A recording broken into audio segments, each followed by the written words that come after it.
Welcome to our tribute to legends on our channel. Today we remember the amazing actors who passed away on this day, July 21st, 2024. We will also discuss the sad news about the Johnny Depp. May their legacies inspire us forever. Before we start, please like this video and subscribe to our channel for more tributes. Bernice Johnson Reagan, the trailblazing founder of the a cappella group Sweet Honey in the Rock and a fierce civil rights activist, passed away on Tuesday in Washington at the age of 81. Her daughter, Toshi Reagan, shared the news but didn't specify the cause of death. Bernice was a force to be reckoned with. She started out as an original member of the Freedom Singers, a vocal quartet that inspired civil rights protesters through song. The Freedom Singers, connected with the Student Nonviolent Coordinating Committee, performed all over the South and even at the famous Newport Folk Festival in 1963. Her journey didn't stop there. In 1975, she earned a doctorate in American history from Howard University and went on to direct the Black American Culture program at the Smithsonian. There, she curated an incredible collection of blues, gospel, and spiritual music. In 1973, she founded Sweet Honey in the Rock, a group that brought African American music traditions from the church and the fields to audiences everywhere, from rock festivals to Carnegie Hall. Their music carried powerful political messages, making a lasting impact on everyone who listened. Bernice's talents extended to television and radio as well. She was a composer, consultant, and performer on notable series like Eyes on the Prize, which chronicled the civil rights movement, and Ken Burns's The Civil War, where she contributed the moving song We Are Climbing Jacob's Ladder. She also produced and hosted Wade in the Water African American Sacred Music Traditions, a national public radio series that won a Peabody Award. Her achievements were recognized far and wide. She was named a MacArthur Fellow in 1989 and served as a distinguished professor of history at American University from 1993 to 2003. Bernice leaves behind a legacy of activism, music, and education. She is survived by her daughter, Toshi, her son, Quan, her life partner, Adisa Douglas, siblings Jordan Warren Johnson, Dolores Johnson Spears, Adetokunbo Tosu Tosasalam, and Mamie Johnson Rush, as well as a granddaughter. Bernice Johnson Reagan's life was a testament to the power of music and activism. She will be deeply missed but never forgotten. Christina Sandera. Christina Sandera, the longtime partner of Oscar-winning actor and director Clint Eastwood, has passed away at the age of 61. Clint Eastwood, who is now 94, shared the heartbreaking news in a heartfelt statement on Thursday. Christina was a lovely, caring woman, and I will miss her very much, Eastwood expressed. A spokesperson for Warner Bros. Informed The Hollywood Reporter that no further information about Sandera's death would be released, as Eastwood grieves privately. Sandera and Eastwood began their relationship in 2014 after meeting at Eastwood's hotel, the Mission Ranch, in Carmel, California, where Sandera worked as a restaurant hostess. Despite a 33-year age gap, their romance flourished. Sandera supported Eastwood at various film premieres and awards shows, making her red carpet debut with him at the 2015 Oscars when his film American Sniper was nominated for 6 awards. Sandera was first photographed with Eastwood in June 2014, with insiders noting that she had moved into the $20 million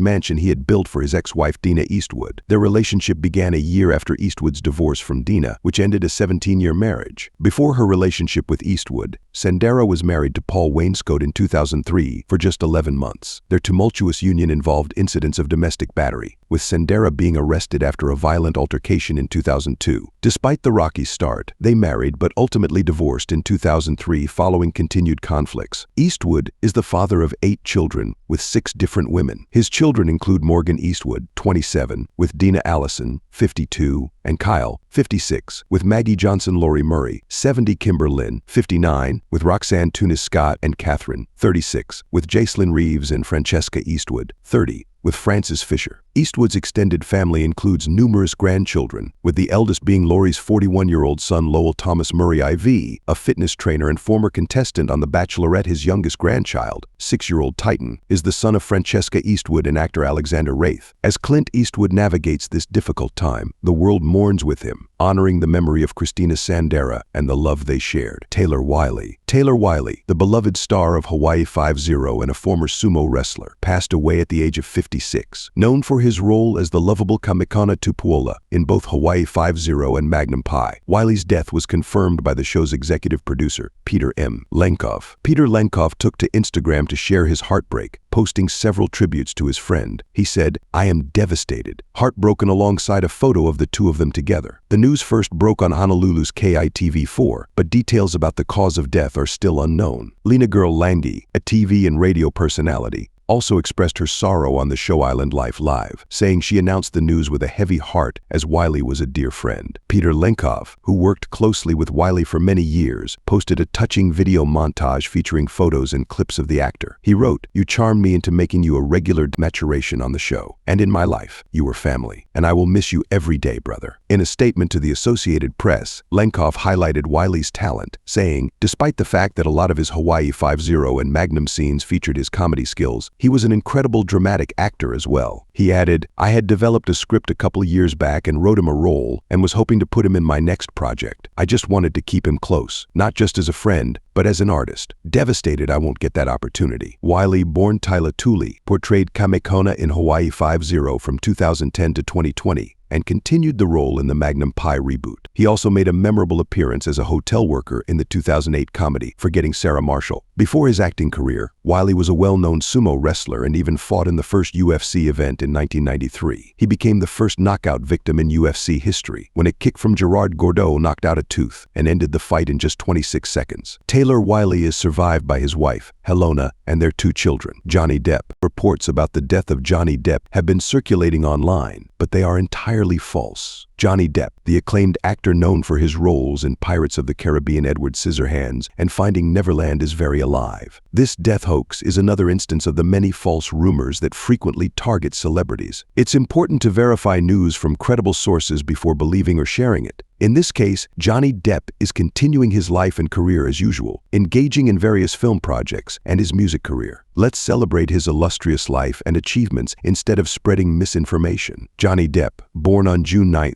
1963, in Owensboro, Kentucky, has carved an indelible mark in the entertainment industry with his versatile acting and unique persona. Over the decades, he has become one of Hollywood's most beloved and influential actors. Johnny Depp's journey to stardom began in the 1980s with his role in the television series 21 Jump Street, which turned him into a teenage heartthrob. However, Depp was not content with conventional roles and sought to break the mold with more challenging and unconventional characters. Depp's collaboration with director Tim Burton marked a significant turning point in his career. In 1990, he starred in Edward Scissorhands, a role that showcased his ability to bring depth and sensitivity to fantastical characters. This was the beginning of a series of successful collaborations with Burton, including Ed Wood's Sleepy Hollow Charlie and The Chocolate Factory and Sweeney Todd, the Demon Barber of Fleet Street. One of Depp's most iconic roles came in 2003 with his portrayal of Captain Jack Sparrow in Disney's Pirates of the Caribbean: The Curse of the Black Pearl. His eccentric and charismatic performance won him widespread acclaim and made Captain Jack Sparrow a cultural icon. Depp reprised the role in several sequels, each time bringing his unique flair to the character. Beyond his work with Burton and Disney, Depp has shown incredible range in his film choices. He has taken on roles in a variety of genres, from the introspective Finding Neverland, where he played playwright J.M. Barrie, to the thrilling Public Enemies, in which he portrayed notorious gangster John Dillinger. In addition to acting, Johnny Depp is an accomplished musician. He has played guitar in various bands and collaborated with numerous artists. His love for music has been a constant in his life, providing him a creative outlet beyond the silver screen. Depp's personal life has been as publicized as his professional one. Despite facing numerous personal and legal challenges, he has continued to demonstrate resilience and commitment to his craft. His dedication to his fans and his work remains unwavering. Johnny Depp's contribution to cinema is profound. He has brought to life some of the most memorable characters in film history, leaving a lasting impact on audiences and the industry. His fearless approach to acting, willingness to take risks, and ability to transform into diverse characters have earned him numerous accolades, including Golden Globe and Screen Actors Guild Awards. As we debunk the false news of his demise, it is an opportunity to celebrate the living legend that Johnny Depp is. His career is a testament to the power of creativity, individuality, and perseverance in the face of adversity. Here's to many more years of unforgettable performances and artistic endeavors from Johnny Depp. Sheila Jackson Lee. Today we remember Sheila Jackson Lee, the outspoken Texas congresswoman who passed away at 74. She was a powerful voice in the U.S. House of Representatives for 3 decades, becoming one of the most prominent black members of Congress. She championed African American and women's rights tirelessly. Her family confirmed her passing on July 19th at a hospital in Houston. Jackson Lee had announced in June that she was battling pancreatic cancer, having previously overcome breast cancer. Born to a hospital orderly and a vocational nurse in Queens, New York, Sheila Jackson Lee's journey began far from Texas. She earned her bachelor's degree from Yale University and a law degree from the University of Virginia. After marrying her husband, a Texan, she moved to Houston, where she started her political career as a municipal judge and a member of the Houston City Council. Elected to Congress in 1994, she took over a seat once held by the charismatic Barbara Jordan. Jackson Lee quickly established herself as a fervent advocate for racial and gender equality, voting rights, and criminal justice reform. Among her many accomplishments, she was a lead sponsor of the legislation that recognized Juneteenth as a federal holiday in 2021. She also spearheaded the reauthorization of the Violence Against Women Act in 2022, expanding its protections to include Native American, transgender, and immigrant women. Jackson Lee was known for her relentless advocacy, often proposing numerous amendments and speaking extensively on the House floor. Her dedication to her causes sometimes drew criticism, with detractors accusing her of seeking attention. Despite this, she remained undeterred, attributing much of the criticism to sexism and racism. Her passion for advocacy extended to the campaign for reparations for African Americans. In 2021, she pushed a bill to create a commission on reparations, a cause that had been championed for over 3 decades. As a chief deputy Democratic whip and a member of several key committees, Jackson Lee made her presence felt in Congress and back in her district, where she was known for attending local events and tirelessly representing her constituents. Sheila Jackson Lee's journey from Queens to Congress is a testament to her resilience and commitment to justice. She attended New York City public schools during desegregation, overcoming discrimination to become involved in student government. Her education was made possible by a scholarship established for Black students after the assassination of Rev. Martin Luther King Jr. She later graduated from Yale and the University of Virginia, starting her career in Washington before moving to Houston. In Houston, she practiced law and served on the city council before winning her congressional seat. She became a fierce defender of President Bill Clinton during his impeachment and continued to advocate for her causes throughout her career. Even in the face of controversy and criticism, Jackson Lee never wavered in her commitment to making a difference. Sheila Jackson Lee is survived by her husband, 2 children, a brother and 2 grandchildren. Reflecting on her approach to work, she once said, "I don't have wealth to write a check, but maybe I can be a voice arguing consistently for change." Her voice, indeed, made a significant impact, and she will be remembered for her unwavering dedication to justice and equality. Abner Haynes. Kansas City Chiefs legend Abner Haynes, the first MVP of the AFL, has passed away at the age of 86. The team announced his death on Thursday, stating he passed away in Dallas, though they did not disclose the cause. Chiefs owner Clark Hunt expressed his sadness in a statement, saying, "My family and I are deeply saddened by the passing of Chiefs Hall of Famer Abner Haynes. Abner was one of the first great stars of the Dallas Texans and the American Football League. In the league's first season in 1960, Abner earned Rookie of the Year and Player of the Year honors, and more importantly, he earned the respect and admiration of his teammates and fans alike." Hunt continued, "In addition to his on-the-field prowess, Abner was a man of courage and leadership from a very young age. He remained involved in the community well after his playing days were over, and his legacy extends far beyond the gridiron. Our thoughts and prayers are with his wife Guadalupe and his entire family during this difficult time." Abner Haynes was a true trailblazer. He was one of the first Black athletes to play major college football in Texas, joining Leon King at North Texas State in 1956. The school recognized their contributions with a Unity Plaza in 2022. In 1960, Haynes was drafted by the Pittsburgh Steelers in the 5th round, but chose to play for the AFL's Dallas Texans. As a rookie, he led the league with 156 carries, 875 yards, and 9 touchdowns, earning both Rookie of the Year and Player of the Year honors, as well as an All-Pro selection. Haynes continued to dominate, leading the AFL in rushing touchdowns for the next 2 seasons. In 1962, he had an incredible year, racking up 1,622 yards from scrimmage and 19 total touchdowns, helping the Chiefs win the AFL championship. Off the field, Haynes was also a strong voice for change. He was part of the group that threatened to boycott the 1965 AFL All-Star Game due to the mistreatment of Black players in New Orleans. Their efforts succeeded, and the game was moved to Houston. Reflecting on that time, Haynes said, "We approached the coaches. I approached the general manager and told him what was going on. They didn't like it. We decided we weren't going to play in a city that treated us like that. We decided we were going to go to Houston to play the game." In his final season, 1967, Haynes played for the Denver Broncos, Miami Dolphins, and New York Jets. Over his AFL career, he totaled 4,630 yards and 46 touchdowns on 1,036 carries. He was a 3-time AFL All-Star and a 2-time All-Pro, earning 1964 AFL Comeback Player of the Year honors. Haynes was inducted into the Chiefs Hall of Fame in 1991 and still holds several franchise records. His 12 touchdowns in 1960 are tied with Tyreek Hill for the most by a Chiefs rookie.